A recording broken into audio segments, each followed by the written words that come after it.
Secretary है तारचंद शर्मा जी, वो भी जो पदाधिकारी है वो भी इस प्रेस वार्ता में हमारे साथ आज यहाँ पे विद्यमान है कि सरकार की हम मशीनरी होने के नाते सरकार के साथ हम कंधे से कंधा मिला के सरकार के साथ हम डायलॉग करें और जो कर्मचारियों के मुद्दे हैं या बच्चों के हमारे मुद्दे विशेषकर उसको हम कैसे अमली जमा पहनाए पाए, ये बड़ा इंपॉर्टेंट इश्यू होता है। देखिए मैं बड़ा साफ बताऊं, विरोध करना बड़ा आसान होता है, पर विरोध के साथ आप सरकार से बातों को मनवाएं, मुद्दों को हल करवाए, ये एक बड़ा ही पेचीदा मामला है, वही एक अचीवमेंट गिनी जाती है। मैं आपको बताना चाहता हूं कि सबसे पहले जैसे ही सरकार सत्ता में आई तो सरकार ने कुछ इंस्टीट्यूशन को डिनोटिफाई करना शुरू किया और किए भी बहुत सारे। उसके बाद गाज गिर रही थी, हमारे 278 हाई और सेकेंडरी स्कूल डिनोटिफाई हो रहे थे। तो जो आपने देखा होगा कि जो अप्रैल 2022 के बाद की जो अपग्रेडेशन थी वो सारी डिनोटिफाई होने की थी।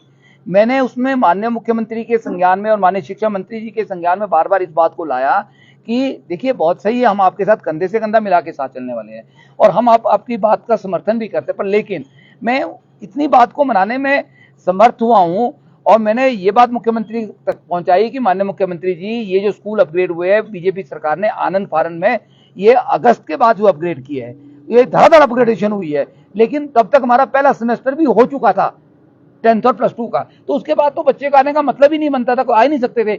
अब हम चाह रहे थे कि भाई सरकार को बच्चों स्कूलों को जो है नई एडमिशन का टाइम दिया जाए, तो ये बड़ा लिस्टें तैयार थी, बार बार मीडिया के माध्यम से बात उठी, तो मैंने बार बार ये निवेदन किया, शिक्षा मंत्री जी का भी निवेदन किया कि भाई कम से कम अप्रैल की एडमिशन का वेट किया जाए, उसके बाद आप जो डिसीजन लेंगे, अगर वहां 25 की स्ट्रेंथ नहीं बनती है तो मैं खुद कहता हूं कि मैं पहली स्टेटमेंट दूंगा कि उस स्कूल को खोलने का कोई औचित्य नहीं है। वहां पे ऐसे कोई पुराने स्कूल भी है जिसमें बच्चे नहीं है, तो वहां पे क्या है कि वहां टीचरों को रखने का भी औचित्य नहीं है। हम ये चाहते हैं कि जहां पे स्कूल चल रहा है वहां पूरी स्ट्रेंथ टीचर्स की हो वहां पे, ताकि बच्चों के साथ जो है वो इनजस्टिस ना हो। ये हमारा सबसे पहला क्राइड है।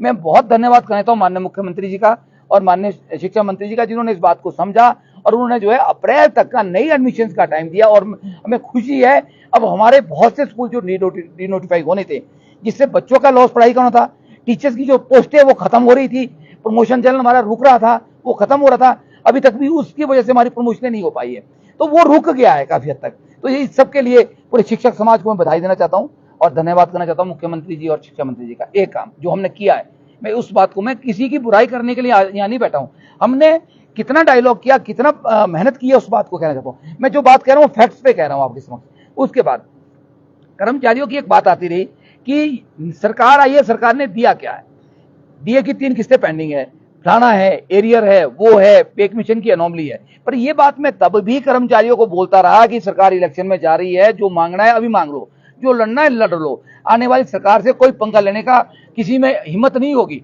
कोई जरूरत नहीं कर पाएगा और सरकार को सेटअप होने में टाइम भी लगता है, ये बात भी सही है। और जिस तरह से माननीय मुख्यमंत्री महोदय फैसले ले रहे हैं, हमें उसका स्वागत करना चाहिए और हमें उनको समय देना चाहिए। उनकी एक ही सोच है कि मैं इस जो आर्थिक बदहाली है उससे बाहर हिमाचल प्रदेश को निकालना चाहता हूं। जिस तरह से कर्जे में डूबा प्रदेश है, उससे किस तरह से हम बाहर निकलेंगे, कैसे हम जो अपने रिसोर्सेज है उसको कैसे जनरेट करेंगे, उसके लिए सरकार वचनबद्ध और प्रयास कर रही है, उसकी हम सराहना भी करते हैं, एक बड़ा अच्छा प्रयास है। लेकिन उसके साथ साथ मैंने बात, मैं बड़े आंकड़ों के साथ फैक्ट्स पे कह रहा हूं, बहुत जगह से फोन आए मुझे डिफरेंट कॉर्नर से, मुझे पता कि आप खुद जानते हैं कि आपके चैनल में कितने व्यूअर्स होते हैं जब मैं बोलता हूं, तो लोगों का यही बात थी कि हमारे डीए का क्या होगा जी, आप इस मुद्दे को नहीं उठा रहे। लेकिन उठाने से पहले मैं सरकार से डायलॉग कर रहा था, मैं आपको ऑन रिकॉर्ड बताऊं, 3 तारीख को रात को मेरी और माननीय मुख्यमंत्री की लंबी मंत्रणा हुई। मैंने उनको कहा, माननीय मुख्यमंत्री जी, मैं आपके ध्यान में लाना चाहता हूं कि डीए की 3 किस्तें ड्यू है, आपके टाइम की नहीं है। हालांकि ये जो हमारा जो बकाया है इसमें आपके समय की देनदारियां नहीं है, ये पिछली सरकार जो चुनाव में जा रही थी वो जो है 1 साल पहले से हमारी देनदारियों को जो है वो बंद कर गया, उसमें कुंडली मार दी। जनवरी 2022 से जुलाई 2022 पहली डीए की, उसके बाद जुलाई 2022 से हम हक की जहां बात आती है वहां हम कर्मचारियों की ही बात करेंगे, हमेशा करेंगे, करते आए हैं। तो मैंने कहा ये शायद किसी कर्मचारी संगठन ने मुख्यमंत्री से बात नहीं की होगी, मैं ऑन रिकॉर्ड इस बात को आपको कह रहा हूं। तो मैंने कहा कि आपको एक किस्त कम से कम कर्मचारियों को देनी चाहिए और हो सके तो इसको जो है, जो 15 अप्रैल हमारा जो स्थापना दिवस है उस दिन अगर इस बात की घोषणा हो जाए तो मुझे लगता है कि सोने पे सुहागा हो जाएगा, कर्मचारी में एक विश्वास आपके प्रति पैदा होगा। और उसके लिए फिर मैं धन्यवाद करता हूं माननीय मुख्यमंत्री का। उन्होंने कहा वीरेंद्र जी बहुत मुश्किल है। इस वक्त स्थिति बहुत खराब है, पर मैं फिर भी कोशिश करूंगा हम कैसे इसके लिए रिसोर्सेज जनरेट कर पाएंगे। मैं आपकी भावनाओं को समझ रहा हूं। मैं कर्मचारियों का पाई देना चाहता हूं, उनकी ये शब्द थे और उन्होंने कल भी कहा है दस्तक के कार्यक्रम में भी उन्होंने कहा कि मैं कर्मचारियों की पाई देना चाहता हूं, मैं एरियर भी देना चाहता हूं और मैं इसमें तरीके में दूंगा। तो उन्होंने कहा मैं इसके ऊपर मंथन करता हूं, कितना हो पाता है मैं आपको कमिट नहीं करता हूं, हम करेंगे। पहले उन्होंने जो परसों इसकी घोषणा की 3% डीए देने की, वो एक सराहनीय कदम है। इससे जाहिर होता है कि सरकार जो है सचमुच में कर्मचारी हितैषी है। उसके बाद सरकार की कमिटमेंट थी कि हम जो है पेंशन को बहाल करेंगे, पहला हमारा एजेंडा होगा। सरकार उसके ऊपर काम कर रही है। अभी कल आपने मेमोरेंडम पढ़ा होगा, उसके ऊपर एसओपी हालांकि नहीं आई है, वो भी जल्दी आ जाएगी।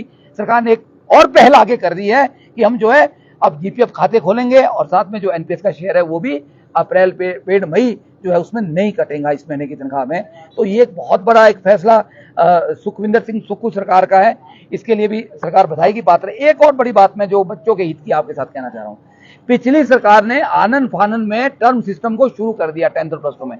आपने देखा होगा कोई भी कर्मचारी संगठन, कोई भी शिक्षक संगठन इस बात को नहीं लड़ा। ये बच्चों के साथ एक इनजस्टिस हो रही थी। हमारी बोर्ड के साथ मीटिंग हुई है 7 मार्च को, बोर्ड चेयरमैन और जो सेक्रेटरी बोर्ड है, उसमें जो हमारा एजेंडा था, हमारी जो 23 सूत्रीय मांग पत्र था, उस पर सब पे सहमति बनी है। वो चाहे रेमुनेशन को बढ़ाने का था, वो चाहे बच्चों के जो इंटरेस्ट है उसको बढ़ाने का था, वो जो बच्चों की फीस कम करने का मुद्दा था, उसमें एक मुद्दा हमने ये कहा था कि जो टर्म सिस्टम शुरू किया गया 10वीं और 12वीं में, उस टर्म सिस्टम को जो है खत्म कर दिया जाए। सीबीएसई ने एक एक्सपेरिमेंट किया, सीबीएसई विड्रॉ कर गई। आप सीबीएसई की नकल कर रहे थे, पर लेकिन सीबीएसई के जो स्कूल है वो शहरों में चलते हैं।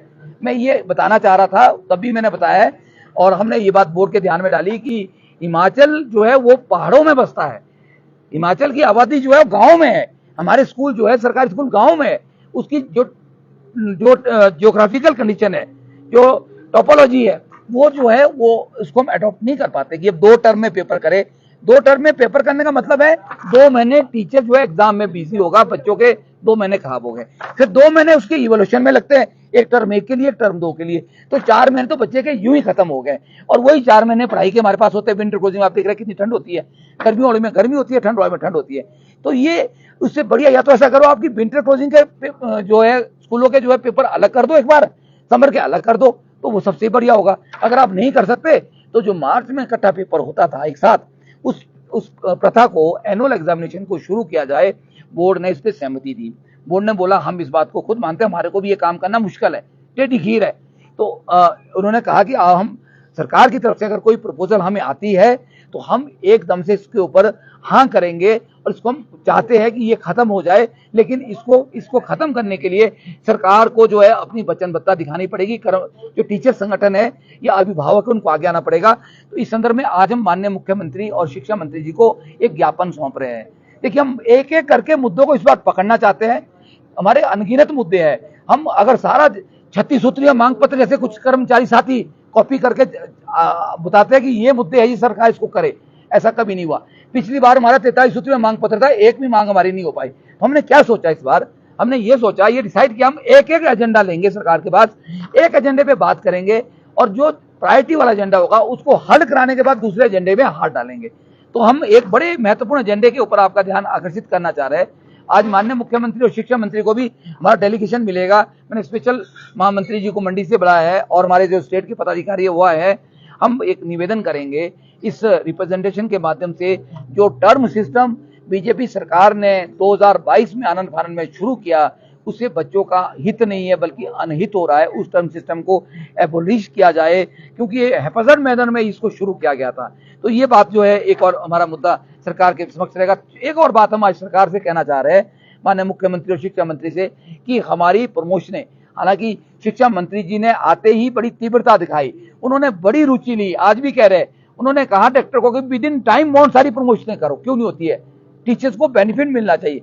लेकिन फरवरी में उन्होंने प्रमोशंस की बात कही थी, फरवरी गया, मार्च गया, अप्रैल भी अब चल पड़ा है। तो आज भी हम निवेदन करेंगे कि जितनी भी प्रमोशंस है, वो चाहे जेबीटी से टीजीटी की है, वो टीजीटी से लेक्चर की है, जेबीटी से सीएनबी की है, सीएनबी से टीजीटी की है, टीजीटी से हेडमास्टर की है, लेक्चर या हेडमास्टर से प्रिंसिपल्स की है, या प्रिंसिपल से आपके डिप्टी डायरेक्टर्स की है या ज्वाइंट डायरेक्टर्स की है या फिर नॉन टीचिंग की जो हमारे पद भरे जाने हैं, उन सब पदों को सरकार भर रही है, प्रयास कर रही है। पर उसमें जो है जो आधिकारिक तौर पर जो उसमें तीव्रता लाने की आवश्यकता है, उसके ऊपर भी हम आज सरकार का ध्यान आकर्षित करेंगे। तो ये कुछ एजेंडे हमारे थे, मैं इस एजेंडे के ऊपर आपको बात करना चाहता। इसके साथ साथ एक और बात आपको कहूं, क्योंकि अपने धर्मशाला में जो 7 मार्च को जनरल हाउस किया था, तो उसमें एक निर्णय हुआ है, उसमें यह निर्णय हुआ था हाउस ने कि हमारा जो टेन्योर है हिमाचल राज्य अध्यापक संघ का, वो पूरा हो चुका है अभी, क्योंकि 3 साल के लिए सदस्यता होती है।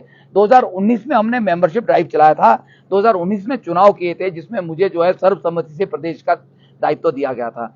अब जो है हम फिर से इलेक्शन मोड पे चले गए हैं। हमने ये 7 मार्च को ऐलान किया था धर्मशाला से, अगर आपने देखा होगा, हमने वहां पर हाउस ने जो हमारा कॉन्स्टिट्यूशन है, उस कॉन्स्टिट्यूशन में एक पहली बार आप देखेंगे कि किसी संगठनों का, कर्मचारी संगठनों में इलेक्शन कमीशन अपॉइंट होता है, जो इलेक्शन को करता है और पारदर्शिता रखता है।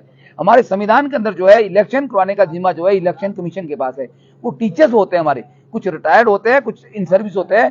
तो इसी तरह से अरुण गुलेरिया जी जो हमारे यूनियन के चीफ पैटर्न भी है, जो प्रिंसिपल है, जिनको आपको पता मेरे साथ उनको प्रताड़ित करके गिल्टारी भेजा गया था उत्तराखंड की बाउंड्री पे, हालांकि वो वापसी अपने घर बंगरोटू चले गए हैं। उनको चीफ इलेक्शन कमीशन का दायित्व जनरल हाउस में दिया गया है, आधिकारिक तौर पे उनको चीफ इलेक्शन कमीशन बनाया गया है। सरोज मेहता जी जो प्रिंसिपल है दूसरे, वो इन सर्विस है, वो भी हमारे पैटर्न है संगठन के, उनको इलेक्शन कमीशन अपॉइंट किया गया है। एक हमारे और साथी डॉक्टर कुलदीप सिंह अत्री अभी प्रिंसिपल रिटायर हुए हाल ही में, उनको जो है उनको भी इलेक्शन कमीशन अपॉइंट किया। 2 इलेक्शन कमीशन होते हैं, एक चीफ इलेक्शन कमीशन होता है। तो हमने 3 सदस्यीय कमेटी बनाई है, जिसकी नोटिफिकेशन जो है हमें करनी है, हाउस ने में अधिकृत किया प्रधान और जनरल सेक्रेटरी को। तो आज शाम को हम उसकी नोटिफिकेशन भी जारी कर देंगे। तो इस तरह से हमारा जो इलेक्शन का जो बोर्ड है, हमारी जो मेंबरशिप ड्राइव है, वो पर्चियां हैं, वो फील्ड में चली गई है। मैं सभी टीचर साथियों से निवेदन करता हूं और अपील करता हूं कि हिमाचल राज्य अध्यापक संघ की सदस्यता 3 साल में एक बार होती है, मात्र 200 उसकी सदस्यता शुल्क है। तो आप बढ़ चढ़ के उसमें भाग ले, और हर पर्ची के नीचे अधिकृत वीरेंद्र चौहान लिखा होगा, प्रदेश अध्यक्ष। वही पर्ची असली पर्ची है, वही हिमाचल राज्य अध्यापक संघ की पर्ची है, जिसकी सदस्यता आपने लेनी है। बाकी जो संगठन है, जो बाकी संगठन जो आप आज देख रहे हैं, हर कोई जो एग्जीक्यूटिव का नाम लेके खड़ा होता है अपने आप को क्रेडिट लेने के लिए, बड़ा बनने के लिए, उनके काम और उनके नाम आपको पता है। उन सबको जो है न्यायालय ने उनको बैन किया है, उसके बावजूद भी वो अपनी रोटियां सेकने के लिए वो भाग दौड़ कर रहे हैं, वो फड़फड़ा रहे, वो फड़फड़ाते रहेंगे। मुझे पता है कोई टीचर उनके साथ जाने को तैयार नहीं होगा। तो अगर वो सच में मेंबरशिप ड्राइव में जाएंगे, कल को पर्ची हमें मिलेगी तो हम उनके ऊपर कंटेम्प्ट भी करेंगे। और ऐसे मुझे पता है कि वो मेंबरशिप ड्राइव नहीं चला पाएंगे। तो आपको मैं शिक्षक साथियों से निवेदन करता हूं, आप बेहिचक होते हुए आप खुल के आगे आए, हिमाचल राज्य अध्यापक संघ को मजबूत करे। एक मजबूत संगठन है। पिछली बार हमारी 34,000 मेंबरशिप हुई है, इस बार हमारा टारगेट है कि हम 34,000 से ज्यादा मेंबर हिमाचल प्रदेश के अंदर बनाएंगे। उसके लिए पूरे शिक्षक साथी बढ़ चढ़ के भाग ले रहे हैं। कुछ इन बातों को लेके मैंने आपसे बात करनी थी। आप सभी जी जी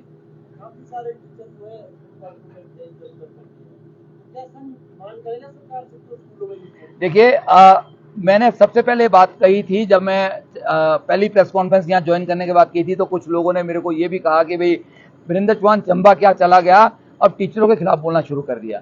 देखिए, मैं उन साथियों को भी बोलना चाह रहा हूं, मैं कभी कर्मचारियों के खिलाफ नहीं हो सकता। जो कर्मचारियों की आन बान और शान के लिए लड़ाई लड़ा, 600 किलोमीटर दूर गया, शान से गया, कभी नहीं झुका, वो कभी नहीं आपके लिए बुरा सोच सकता। पर यह बात सही आपकी कि टीचर्स का काम पढ़ाई करना है, टीचर्स को स्कूल में जाना चाहिए।